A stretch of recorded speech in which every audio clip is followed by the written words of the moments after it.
عليكم ورحمة الله وبركاته. الحمد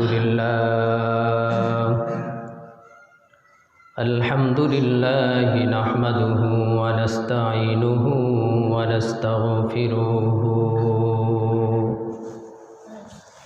ونؤمن به ونتوكل عليه ونعوذ بالله من شرور أنفسنا ومن سيئات أعمالنا من يهده الله فلا مضل له ومن يضلله فلا هادي له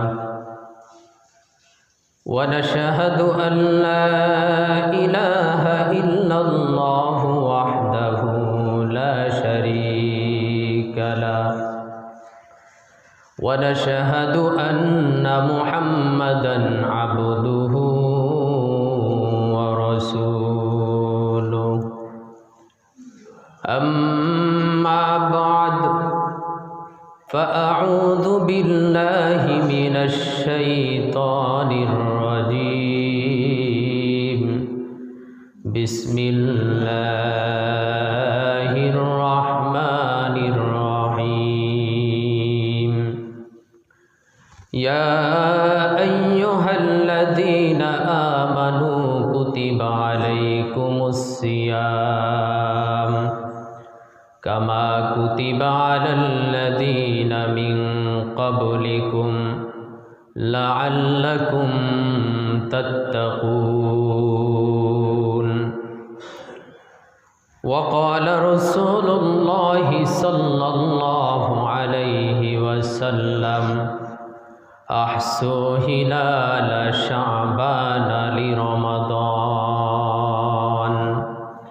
أو كما قال النبي عليه الصلاة والسلام اللهم صل على محمد وعلى آل محمد كما صليت على إبراهيم وعلى آل إبراهيم إنك حميد مجيد اللهم بارك على محمد وعلى آل محمد كما باركت على إبراهيم وعلى آل إبراهيم إنك حميد مجيد لا إله إلا الله لا إله إلا الله لا إله إلا الله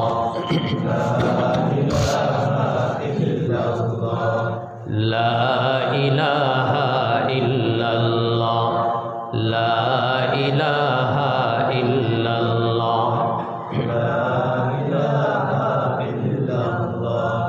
لا إله إلا الله لا إله إلا الله لا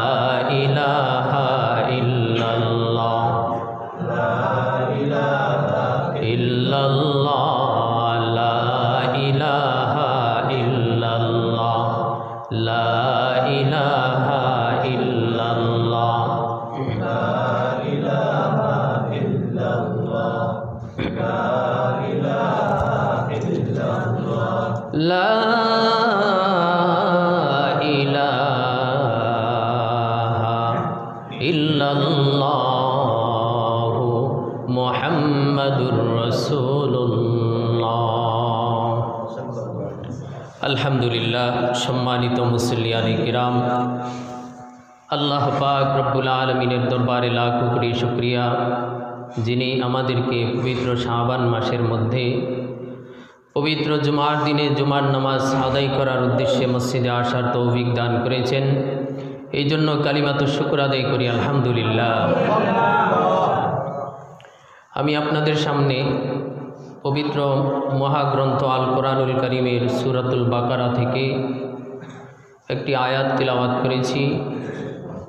হাদিসের সুপ্রসিদ্ধ কিতাব তিরমিজি শরীফ থেকে একটি ছোট্ট হাদিস পাঠ করেছি।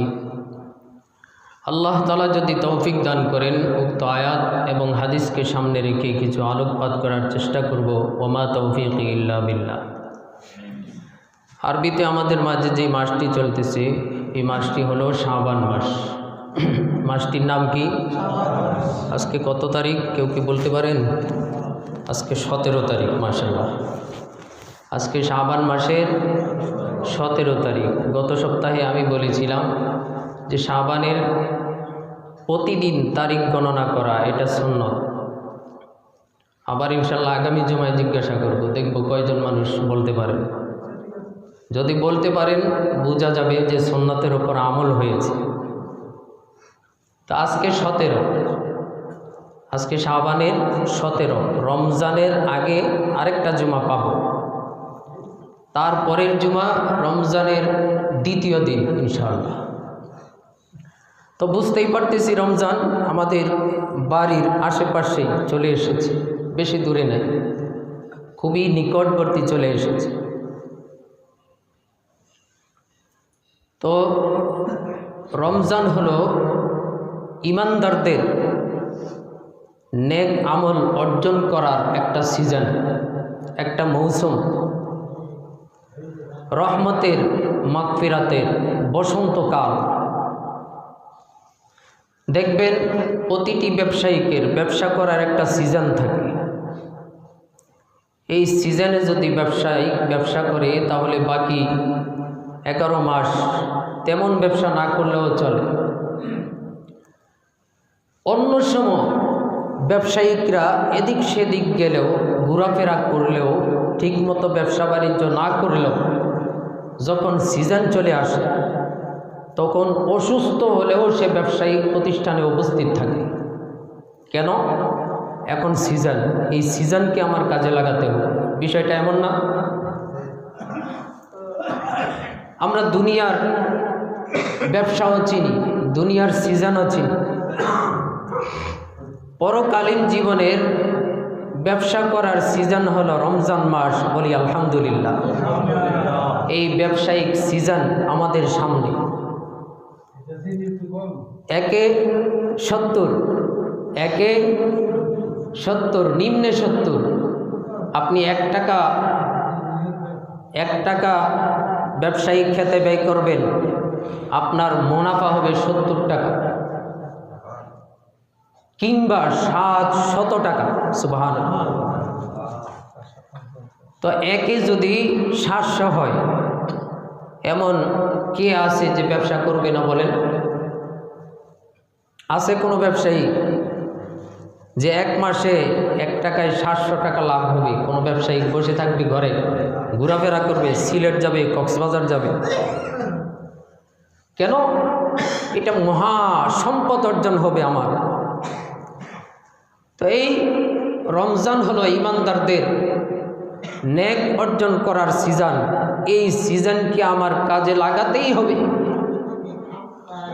ব্যবসায়িক যেমন ব্যবসায়িক সিজনে ঘোরাফেরা বুঝে না, অলসতা বুঝে না, কোথাও বেড়ানি বুঝে না, বাড়ির মধ্যে বসে থাকা বুঝে না, ঘুম কি জিনিস তার ধারে কাছেও ভিড়তে পারে না, তদ্রূপভাবেও রমজানকে এমনইভাবে উদযাপন করতে হবে। তাহলেই আমি পরকালীন জীবনে লাভবান হব। তো ব্যবসা করতে হলে আমাকে আগ থেকেই মানসিকভাবে প্রস্তুতি নিতে হবে। আমরা দুনিয়ার যেই কোনো কাজ করি আগে মানসিকভাবে প্রস্তুতি নেই। মানসিক প্রস্তুতি এমন এক প্রস্তুতি, এই প্রস্তুতি আপনার যত কঠিন কাজ হোক সেই কঠিনকে একেবারে পানির মতো সহজ করে দেয়।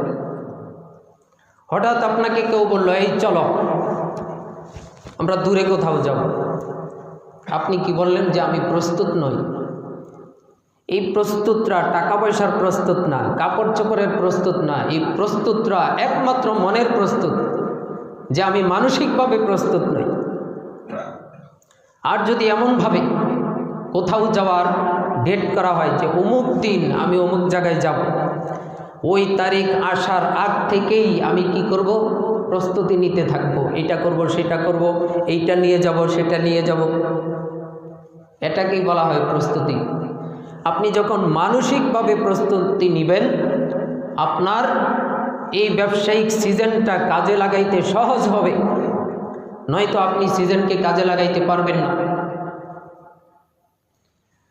যখন সিজন চলে আসবে,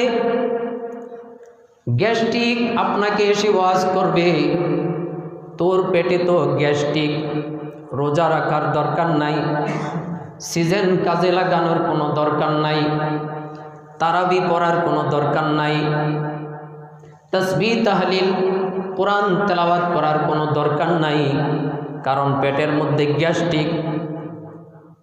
আর এখন তো আমরা সবাই মুক্তি, যে অসুখ হয়েছে নিজে নিজেই মাতবরি কইরা রোজা রাখা ক্ষান্ত করে দিছি, কারো কাছে জিজ্ঞানেরও প্রয়োজন মনে করি। কোন রোগের কারণে আপনি রোজা ভাঙতেছেন এটা আমি জানলাম না, আরেকজন জানলো না, জানে কে বলেন? যিনি বিধান দিয়েছেন তিনিও কি জানেন না? এমন তিনি তো সবই জানেন। তো একই আপনাকে 70 দিবে আর আপনি গ্যাস্ট্রিকের কাছে হার মানবেন, চলবে? এ ব্যবসা হবে? বা 1 মাস যদি রোজা রাখি, আমার এত সুন্দর চেহারা, এত সুন্দর শরীর, এটা নষ্ট হয়ে যাবে, শরীরের কাছে আপনি হার মানবেন, ব্যবসা হবে? হবে ব্যবসা? ব্যবসা তো হবে না। ব্যবসায়িক যেমন ব্যবসার সিজনে খাওয়া দাওয়া, ঘুম, আরাম, আয়ের সব কিছু বর্জন করে, আপনাকেও পরকালীন জীবনের ব্যবসার জন্য 1 মাস সব কিছুই বর্জন করতে হবে। এই কারণে সাহাবায়ে কেরাম রমজান আসার আগ থেকেই তারা মানসিকভাবে প্রস্তুতি নিতেন। এমন প্রস্তুতি তারা নিতেন, শাবান মাসের মধ্যে কোনো সাহাবী আর ব্যবসা করতেন না। শাবান মাসের মধ্যে তারা বিগত 11 মাস যেই ব্যবসা করেছেন, বিগত 10 মাস যেই ব্যবসা করেছেন, এই ব্যবসার হিসাব কিতাব করতেন।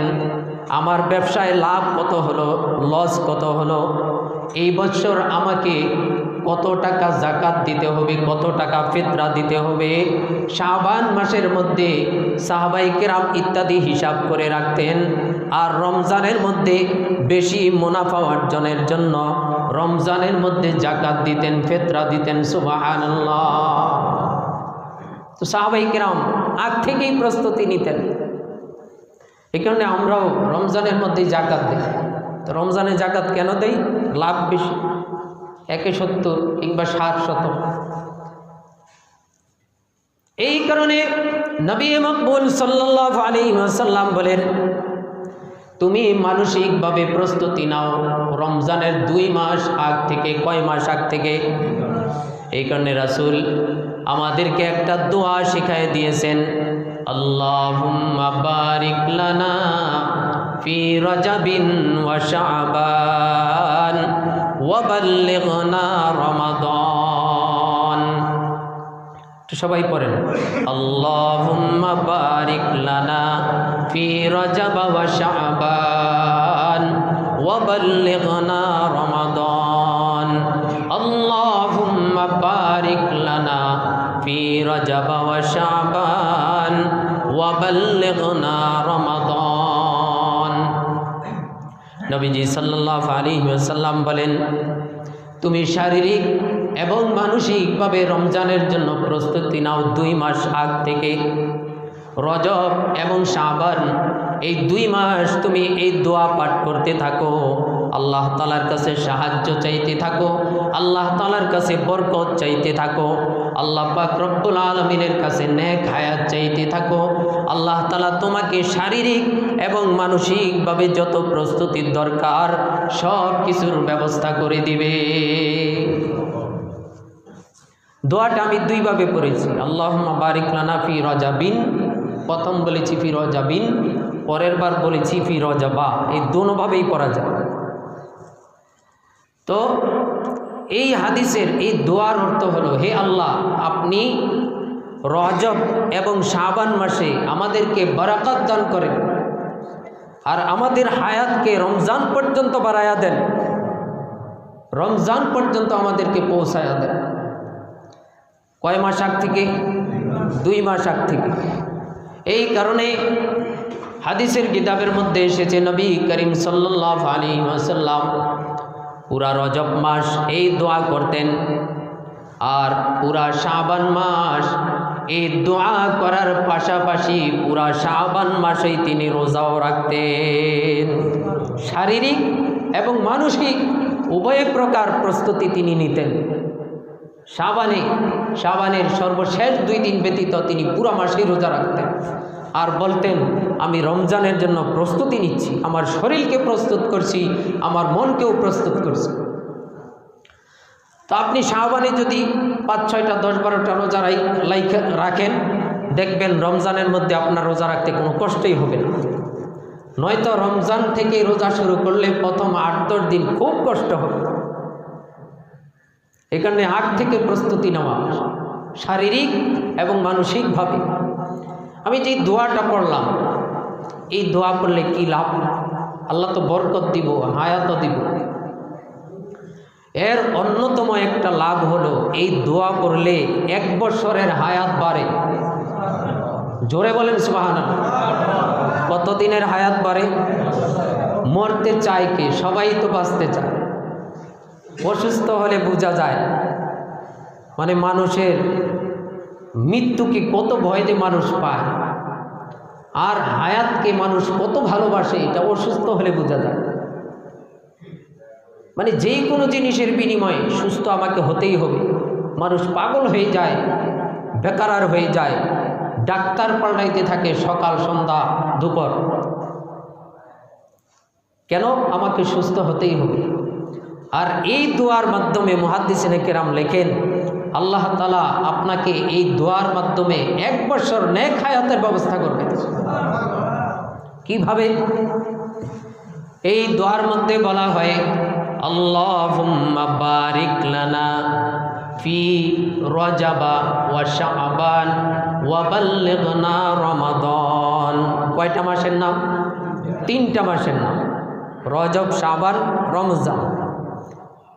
3 মাসের হায়াত পাইয়া গেলেন। রজব মাসে যদি কেউ এই দোয়া পড়ে, তার হায়াত কতদিন বাড়লো? এই জোরে বলেন না, ঘুমাই গেছেন। 3 মাস। তার হায়াত কতদিন বাড়লো? 3 মাস। আবার যদি শাবান মাসে কেউ এই দোয়াটা পড়ে, তার হায়াত বাড়লো 11 মাস। বুঝেন নাই? কারণ এখন কি রজব মাস নেই না শাবান? এখনও তো আমরা এই দোয়াটা এইভাবেই পড়তেছি, আল্লাহুম্মা বারিক লানা ফি রজবা, না রজবকে বাদ দিছি, ফি শাবান বলছি, ফি রজবা ওয়া শাবান। মুহাদ্দিসিনে কেরাম লেখেন, শাবান মাসের মধ্যেও তুমি যেহেতু দোয়া করতেছো, আল্লাহ আমাকে রজব এবং শাবান মাসে বরকত দান করেন। রজব তো চলে গেল, এই মাত্র চলে গেল, কিন্তু আপনি তো দোয়া করতেছেন, আল্লাহ আমাকে রজব এবং শাবানের মধ্যে বরকত দেন।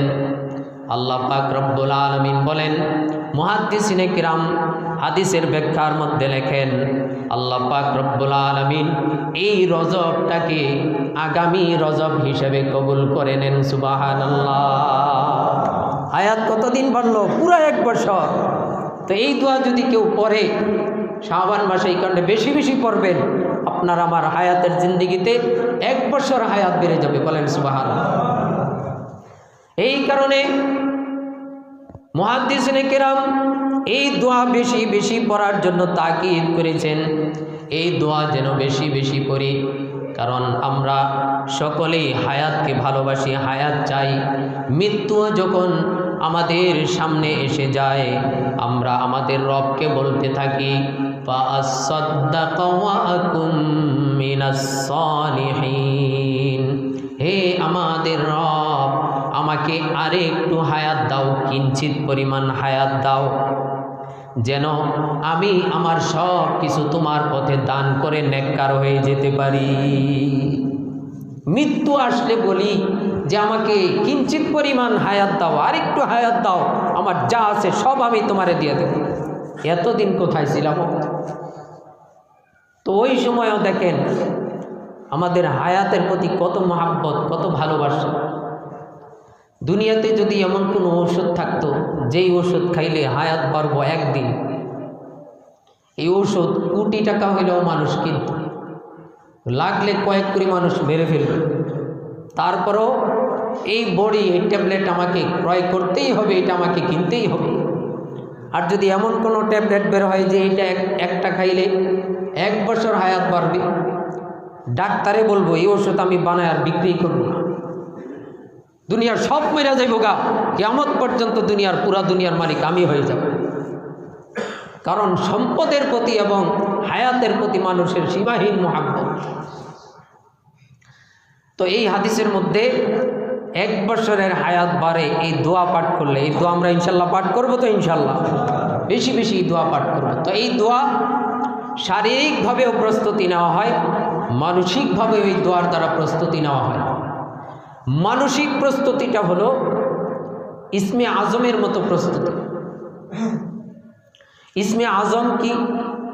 ইসমে আজম একটা দোয়া। এই দোয়া পাঠ করে বান্দা আল্লাহ তাআলার কাছে যা কিছু চায় আল্লাহ তাআলা তাই দিয়ে দেয়। তো এটাকে বলা হয় ইসমে আজম। কিন্তু আশ্চর্য ব্যাপার হলো ইসমে আজম সবাই জানে না, এটা সবাই পারে না। ইসমে আজম কোনটা এটা মানুষ জানে না। বুজুর্গানে দিন জানেন, নবী রাসূল জানেন, সাহাবায়ে কিরাম জানতেন। আল্লাহ তাআলা এটাকে আম করেন না এই কারণে, সবাই যদি ইসমে আজম জানতো দুনিয়ার নিজাম ঠিক থাকতো না। 19 থেকে 20 হইলেই পানির মধ্যে আগুন ধরাই দিত, গাছপালা দুনিয়া সব পুইরা ছারখার করে দিত। কারণ আমাদের অবস্থা কথা কাটাকাটির থেকেই মানুষ খুন কইরাল। আর যদি ইসমে আজম জানি পুরা গ্রামই পুরালাম। তো এই কারণে ইসমে আজম আল্লাহ তাআলা সবাইকে শিক্ষা দেন নাই। এক বুজুর্গ ইসমে আজম জানতেন। বুজুর্গের এক শাগরিদ বারবার পিরাপিরি করতে লাগলো, হুজুর আমাকে ইসমে আজম শিক্ষা দেন। আর বুজুর্গ বলতেন এই ইসমে আজমের যেই ভার, যেই ওজন, এটা তুমি সহ্য করতে পারবা না। তোমাকে যদি ইসমে আজম শিক্ষা দেই তুমি দুনিয়ার নিজাম উলট পালট করে ফেলবা, রাতকে দিন বানিয়ে ফেলবা, দিনকে রাত বানিয়ে ফেলবা, শত শত মানুষের ক্ষয়ক্ষতি তুমি করবা। সুতরাং তোমাকে ইসমে আজম শিক্ষা দেওয়া যাবে না। কিন্তু এই লোক নাসর বান্দা বারবার পিরাপিরি করতে লাগলো, আমাকে শিক্ষা দিতেই হবে, আমাকে শিক্ষা দিতেই হবে। হুজুর বললেন ঠিক আছে, আগে পরীক্ষা হয়ে যাক। পরীক্ষায় তুমি যদি ধৈর্যের পরীক্ষায় তুমি যদি পাস করো তোমাকে আমি ইসমে আজম শিক্ষা দিব। আর যদি ধৈর্যের পরীক্ষায় তুমি ফেল করো বোঝা যাবে তুমি ইসমে আজম শিক্ষার যোগ্যতা অর্জন করো নাই। বুজুর্গ ব্যক্তি বললেন ওই যে অমুক জায়গা 3 রাস্তার একটা মোড় আছে, ওই রাস্তার মোড়ের মধ্যে তুমি সকাল থেকে সন্ধ্যা পর্যন্ত দাঁড়িয়ে থাকবা, সাবধান, কিছু বলতে পারবা না, কিছু করতেও পারবা না, যা কিছু ঘটে তুমি শুধু দাঁড়িয়ে দাঁড়িয়ে দেখবা, সন্ধ্যার সময় আমাকে এসে বলবা। এই লোক সকাল থেকে সন্ধ্যা পর্যন্ত দাঁড়ায় রইল, কাউকে কিছু বলে নাই। কিন্তু একবার তিনি অসহ্য হয়ে গেলেন একটা ঘটনার কারণে। বিকাল বেলা তার পীর সাহেবের কাছে গিয়া বলতেছেন, হুজুর সারাদিন আমি হজম করতে পারলাম, কিন্তু বিকাল বেলা এমন একটা আশ্চর্য ঘটনা ঘটে গেল, এমন একটা দুর্ঘটনা ঘটে গেল, এই ঘটনাটা আমি আর সহ্য করতে পারি নাই। বলে কি সেইটা? এই লোক বলতাছে আমার যদি ইসমে আজম জানা থাকতো তাহলে আমি ইসমে আজম পাঠ করে তাহাকে ধ্বংস করে দিতাম। বুজুর্গ বলতেছেন আচ্ছা ধ্বংস পরে বুক কইরো, আগে শোনাও আমাকে কি হয়েছে।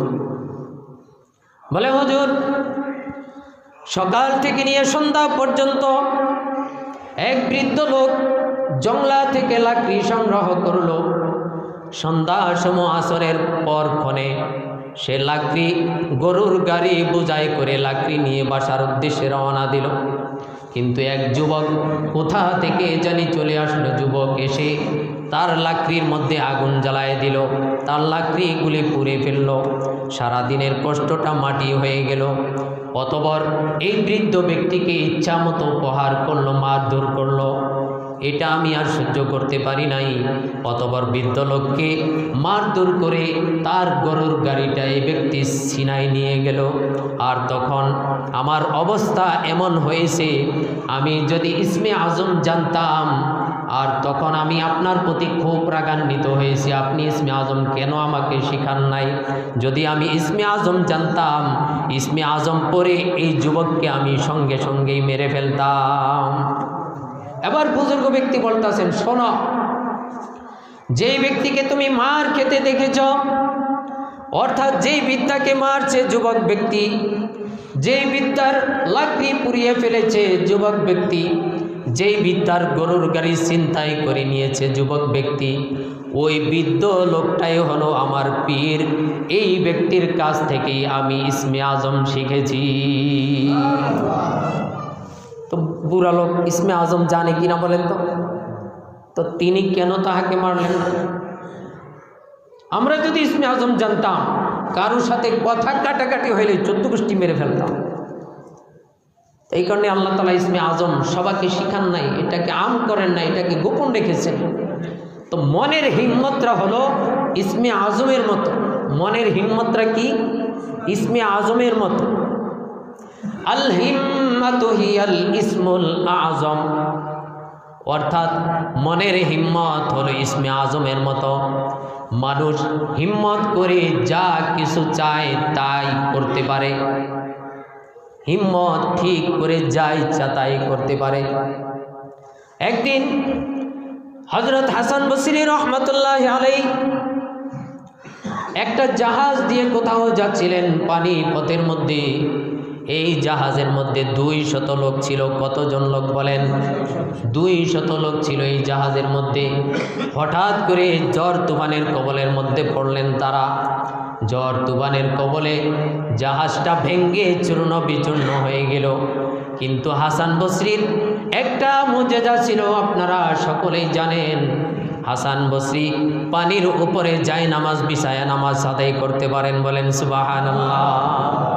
হাসান বসরির তো চিন্তা নাই, বাকি সবাই তো পানির মধ্যে হাবুডুবু খাইতে লাগলেন।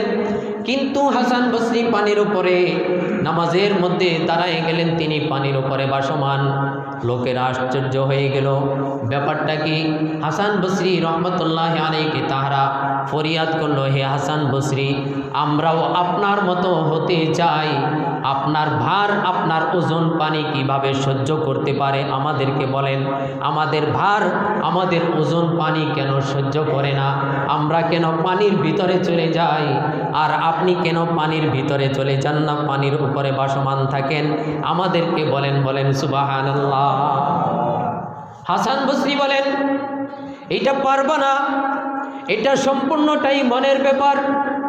তোমাদের হিম্মত করতে হবে যে আমরা দুনিয়াকে তালাক দিলাম, সম্পদের মোহাব্বতকে আমরা বিসর্জন দিলাম, দুনিয়ার মোহাব্বতকে আমরা বিসর্জন দিলাম, হায়াতের মোহাব্বতকে আমরা বিসর্জন দিলাম, আমাদের অন্তরকে একমাত্র আল্লাহর মোহাব্বত দ্বারা ভরপুর করে নিলাম। এই বিশ্বাস করে তুমি, এই বিশ্বাস যদি তুমি 100% করতে পারো, পানির বাপেরও ক্ষমতা নাই তোমাকে আর ডুবাইয়া দেওয়ার, পানির ক্ষমতা নাই তোমাকে পানির ভিতরে নিয়ে যাওয়ার। তুমি সত্যি সত্যি পানির মধ্যে ভাসমান থাকবা। সুবহানাল্লাহ।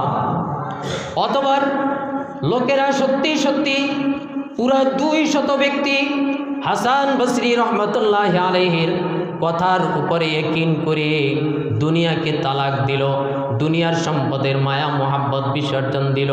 সঙ্গে সঙ্গে দেখা গেল এই লোকগুলিও হাসান বসরির মতো পানির উপরে ভাসে ভেসে যায় নামাজ বিছায়া এই ব্যক্তিগুলোও নামাজ আদায় করতে লাগলো। সুবহানাল্লাহ। এটা কিসে থেকে হয়েছে? সম্পূর্ণটাই হিম্মতের কারণে হয়েছে। তো মনের হিম্মত মিয়া এত বড় জাদু, এত বড় আশ্চর্য ঔষধ। আপনি হিম্মত করবেন আমি রোজা রাখবই, আপনি হাসপাতালের বেডে শুইলেও রোগের বাবের ক্ষমতা নেই আপনার রোজা ভঙ্গ করার। কথা বলেন ঠিক কিনা? কারণ আপনার হিম্মত শক্ত। আর যদি মনে করেন জ্বর আইছে কিভাবে রোজা রাখি, আরে আমার গ্যাস্ট্রিক কিভাবে রোজা রাখি, এত সুন্দর নাদুস নাদুস চেহারাটা 30 দিন যদি না খাইয়া থাকি আমার কি অবস্থাটা হবে। হ্যাঁ, এমন ভেবে অনেক যুবককে আমি দেখেছি রোজা রাখে না। লজ্জার বিষয়। অনেককে জিজ্ঞাসাও করেছি কেন রোজা রাখেন না? হুজুর এই স্বাস্থ্য নষ্ট হয়ে যায়। আরে ভাই, আপনি রোজা না রাখা এই স্বাস্থ্য তো আপনি জাহান্নামের উপযুক্ত করতেছেন, জাহান্নামের মধ্যে আপনি জ্বলবেন। তাই এখন বুঝেন, ব্যবসায়িক কি ব্যবসার সিজনও ঘুমে ঘরের ভিতরে ঘুমায় থাকে, ঘোরাফেরা করে, বিভিন্ন জায়গা ঘুরতে যায়। এই ব্যবসায়িকরা কথা বলেন নাকি? সবাই তো মোটামুটি ব্যবসায়িক। সামনে পরকালীন জীবনের ব্যবসায়েরও সিজন, দুনিয়ার ব্যবসারও সিজন। তো আমাদের অবস্থা হইল দুনিয়া লইয়া এত ব্যস্ত হই, রোজারও খবর থাকে না, তারাবির তো প্রশ্নই আসে না, তারাবির তো প্রশ্নই আসে না।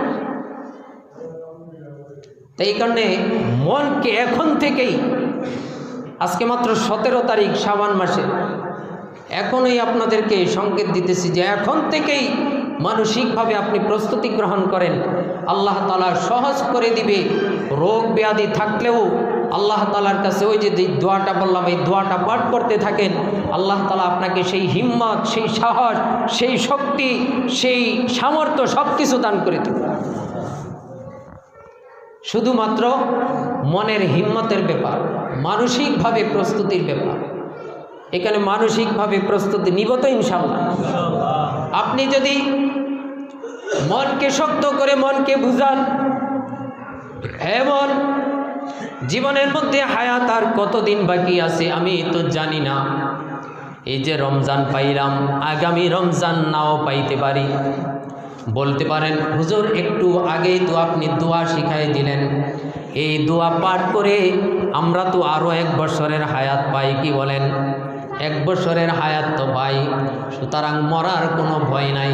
ও ভাই, এই হাদিস সত্য, এই কথাও সত্য, কিন্তু সত্যিকার অর্থে যদি আপনার হায়াত আর জীবনে আল্লাহর ডিকশনারিতে যদি আপনার হায়াত বাকি না থাকে, দোয়া এমন অনেক বস্তু, এই দোয়ার কারণে আপনার হায়াত লম্বা হয়ে যায়। আর আপনি যদি দোয়া ছেড়ে দেন, আপনার হায়াত সীমিত হয়ে যায়, হায়াত ছোট হয়ে যায়। দোয়া এত বড় হাতিয়ার, একমাত্র দোয়াই পারে মানুষের তাকদীরকে, মানুষের কপালকে, মানুষের ভাগ্যকে পরিবর্তন করতে। বলেন সুবহানাল্লাহ। একমাত্র দোয়াই পারে। তো বলতে পারেন এই দোয়া পড়ে আগামী বছর পর্যন্ত বাঁচবো, তো না বাঁচার তো কোনো সম্ভাবনা নেই। তারপরেও যদি আপনার মৃত্যু এসে যায়, আপনাকে আল্লাহ তাআলা আগামী 1 বছরের রোজার প্রতিদান দিয়ে দিব। এখন রোজার প্রতিদান না রাখাও দিব কখন? এই বছর রোজা রাখলে নাকি না রাখলে? রাখতে হবে না রোজাগুলি তো রাখতে হবে। হাদিসের মধ্যে রাসূল বলেন, কেমন ব্যবসা হবে তোমাদের? এই রমজানের মধ্যে কেউ যদি একটা নফল আমল করে, একটা মাত্র নফল আমল, আল্লাহ পাক রব্বুল আলামিন অন্য মাসে একটা ফরজ আদায় করার সওয়াব তোমাকে দান করবেন। এখন বুঝি নফল কাহাকে বলে আর ফরজ কাহাকে বলে? মুহাদ্দিসিনে কিরাম লেখেন, এক ব্যক্তির, ধরেন আপনি আজকে ফজরের নামাজ পড়েন নাই, খুব খেয়াল করে শোনেন, ধরেন আজকে আপনি ফজরের নামাজ পড়েন নাই, আপনি আরও বাঁচবেন 60 বছর কিংবা 100 বছর। আপনি চিন্তা করলেন বাকি 100 বছর, আজকে দিয়ে আমি ফজরের নামাজ পড়ি নাই, বাকি 100 বছর এটার কাফারা দিব, এটার কাজা উঠাবো। মুহাদ্দিসিনে কিরাম লেখেন, আপনি যদি 100 বছর পর্যন্ত অবিরাম নফল নামাজ পড়েন, রাত দিন নফল নামাজ পড়েন, তাহলেও একটা ফরজের সমান হবে না। তো রোজার মধ্যে কি পরিমাণ ব্যবসা, যে রাসূল বলেন আল্লাহ তাআলার কত দয়া, কত মায়া, কি পরিমাণ ব্যবসার সুযোগ তোমাদেরকে দিছে, যেটা 100 বছরেও তোমরা পারবা না, এটা একটা নফল আদায় করলেই আল্লাহ তাআলা দিয়ে দিব। আর যদি কোনো ব্যক্তি একটা ফরজ আদায় করে, অন্য মাসে 70টা ফরজ আদায় করলে যেই সওয়াব সেই সওয়াব আল্লাহ তাআলা দান করে। সুবহানাল্লাহ। আজকে তো আমাদের অবস্থা, আমরা রোজা রাখতে চাই না, তারাবিও করতে পারি না, তারাবিও করতে চাই না, তারাবি সুন্নতে মুআক্কাদা ছাড়ার কোনো সুযোগ নাই। ফজরের নামাজের 2 রাকাত সুন্নত, জোহরের নামাজের সময় 6 রাকাত সুন্নত, এমনইভাবে এশারের সময় 2 রাকাত সুন্নত। এই সমস্ত যেই সুন্নতগুলি আছে, এই সমস্ত সুন্নতগুলি যেমন সুন্নতে মুআক্কাদা, তারাবির নামাজও সুন্নতে মুআক্কাদা। বলেন তো তারাবির নামাজ কয় রাকাত? আর একটু জোরে বলেন, মসজিদকে প্রকম্পিত করে বলেন। ফজরের নামাজ কয় রাকাত? জোহরের নামাজ শুধু ফরজ 4 রাকাত, আসরের নামাজ, মাগরিবের নামাজ, এশারের নামাজ, বেতেরের নামাজ, ঈদের নামাজ, তো সব নামাজের রাকাত আমরা জানি, কোনো সমস্যা হয় না। তো রমজান আসলে কেন সমস্যা হয়? কেউ কেউ বলতে চায় 8 রাকাত। হ্যাঁ, হাদিস আবু দাউদ শরীফের হাদিস, নবীজি সাল্লাল্লাহু আলাইহি ওয়াসাল্লাম বলেন, খুব খেয়াল করে শোনেন, নবীজি সাল্লাল্লাহু আলাইহি ওয়াসাল্লাম বলেন, সবচেয়ে নিকৃষ্ট চোর হলো ওই ব্যক্তি যে নামাজের মধ্যে চুরি করে। সবচেয়ে নিকৃষ্ট চোরকে, জোরে বলেন, ভয়ের কোনো কারণ নাই। যে নামাজ চুরি করে, সাহাবায়ে কেরাম তো মনে করলেন যারা নামাজ পড়েই না মনে হয় তারা নামাজ চোর। নবীজি বলেন না, যারা নামাজ পড়ে না তারা নামাজ চোর না, নামাজ পড়ে কিন্তু নামাজের হক আদায় করে না, রুকু সিজদা ঠিক মতো করে না, তারাই নামাজ চোর। এখন বুঝেন, রুকু সিজদা ঠিক মতো না করাই যদি নামাজ চোর হয়, 20 রাকাত নামাজের মধ্যে 8 রাকাত পইরা বাকিটি যদি বাদ দেয়, এই কি চোর না সন্ত্রাস? জোরে বলেন, সন্ত্রাস, ডাকাত। নামাজের মধ্যে রুকু সিজদা ঠিক মতো না করলেই যদি চোর হয়, এই তো 20 রাকাতের মধ্যে কয় রাকাত চুরি করতেছে? 12 রাকাতেই চুরি করতেছে। আই কি, এ তো ডাকাত। এই কারণে সাহাবায়ে কিরাম থেকেই এই 20 রাকাত তারাবি চলে আসছে। আল্লাহর কসম, আল্লাহর কসম, কোনো মুহাদ্দিস, কোনো মুফাসসির, কোনো মুফতি কারো মতেই তারাবি 8 রাকাত না। একমাত্র ইহুদি খ্রিস্টানদের মতে তারাবি 8 রাকাত। এখন বলেন তো, ইহুদি খ্রিস্টানেরা নামাজ পড়ে না মুমিনরা নামাজ পড়ে? মুসলমানেরা নামাজ পড়ে। তো ইহুদি খ্রিস্টানরা বলছে যে তারাবি 8 রাকাত, আর আপনি কেমন মুমিন আপনি মাইনা নিলেন?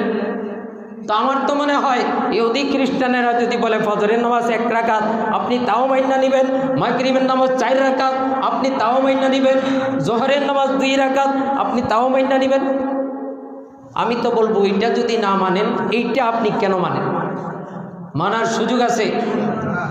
শোনেন, রাসূল সাল্লাল্লাহু আলাইহি ওয়াসাল্লাম জীবনে 3 দিন তারাবি জামাতের সঙ্গে আদায় করেছেন। কয়দিন? 3 দিন জামাতের সঙ্গে তারাবি আদায় করেছেন। অতঃপর নবীজি আর জামাতের সাথে আদায় করে না। কেন করে না? যে উম্মত সাহাবায়ে কিরাম এত বেশি সংখ্যক মানুষ নামাজের দিকে আসতেছে, না জানি তাদের মোহাব্বতের কারণে আল্লাহ তাআলা ফরজ কইরা দেয়। এই ফরজ যেন না হয়। রাসূল 3 দিনের পর আর কোনো দিন তারাবি জামাতে পড়েন নাই। কিন্তু আম্মাজান বলেন, মৃত্যুর আগ পর্যন্ত রাসূল ঘরের ভিতরে তারাবি পড়েছেন। তারাবি মানেই 20 রাকাত, তারাবি মানেই ফজর মানেই 2 রাকাত, জোহর মানেই 4 রাকাত, আসর মানেই 4 রাকাত, তারাবি মানেই, জোরে বলেন না ভয় পাইতেছে, তারাবি মানেই 20 রাকাত। কেউ বিভ্রান্তিতে পড়বেন না, বিভ্রান্ত ছড়াবেন না। অতবার সাহাবায়ে কেরাম চতুর্থ দিনে আরো ব্যাপক পরিমাণ মানুষ। আজকে মসজিদে নববীতে আর জায়গা হয় না, মসজিদে নববীর আঙ্গিনা ভরে গেল। সাহাবীরা তারাবি পড়ার জন্য বসে আছে, নবীজি আর ঘর থেকে বের হয় না। সাহাবীরা বসে থাকতে থাকতে দেখে যে সেহরির সময় হয়ে গেছে, তারা বাসার মধ্যে গিয়ে সেহরি খাইল। নামাজের অপেক্ষায় থাকলে আল্লাহ তাআলা নামাজের সওয়াব দিয়ে দেয়। আজকে তারা নামাজের অপেক্ষায় থেকে কতক্ষণ পর্যন্ত অপেক্ষায় থাকলো? রাত্রের প্রায় 3 প্রহর তারা শেষ করে ফেলল, আর মাত্র সেহরির খাওয়ার 1 প্রহর সময় মাত্র বাকি আছে। সারা রাত সাহাবায়ে কেরাম 3 রাত পর্যন্ত অপেক্ষা করলেন। অতঃপর রাসূলকে জিজ্ঞাসা করলেন, হে রাসূল, আপনি আমাদের সঙ্গে আসেন না কেন? তারাবির নামাজ আদায় করান না কেন? রাসূল বলেন, তোমাদের আগ্রহের কারণে আমার ভয় হয়, না জানি আল্লাহ তাআলা এই তারাবিকে ফরজ করে দেয়, এই কারণে আমি ঘরের ভিতরে তারাবি আদায় করে নেই। এরপর থেকে সাহাবায়ে কেরাম একাকীভাবে, সকল সাহাবী একাকীভাবে 20 রাকাত তারাবি পড়তেন। হাদিসের প্রতিটি কিতাবের মধ্যেই আসছে। বুখারী শরীফ খোলেন, মুয়াত্তা ইমাম মালিক খোলেন, মুয়াত্তা ইমাম মুহাম্মদ খোলেন, তিরমিজি শরীফ খোলেন, আপনি পাবেন। এখানে আর ব্যাখ্যা বিশ্লেষণের দরকার নেই। অতঃপর ওমর ফারুক রাদিয়াল্লাহু তাআলা আনহুর জামানা পর্যন্ত সাহাবায়ে কেরাম একাকীভাবে তারাবি 20 রাকাতেই পড়তেন, একাকীভাবে। ওমর বললেন, রাসূল তো 3 দিন জামাত পড়াইছে। কয় দিন বলেন? 3 দিন জামাত পড়াইছে, সুতরাং এই জামাতটা আবার কায়েম করার দরকার আছে কিনা বলেন? ওমর বলল, রাসূল তো বিশেষ একটা কারণে আর জামাত করেন নাই, এখন তো আর সেই কারণ নাই। ওমর সকল সাহাবায়ে কেরামদেরকে ডাকলেন, আজ থেকে কেউ একাকীভাবে তারাবি পড়তে পারবা না, সবাই একজনের পিছনে একজনকে ইমাম বানিয়ে এই 20 রাকাত তারাবি পড়বা। তখন থেকে তারাবি জামাতের সঙ্গে আদায় করাও সুন্নতে মুআক্কাদা হয়ে গেছে। এই কারণে হিম্মত করেন যে আল্লাহ তাআলা হিম্মতের দ্বারা আপনাকে রোজা রাখাও সহজ করে দিবে, তারাবি পড়াও সহজ করে দিবে।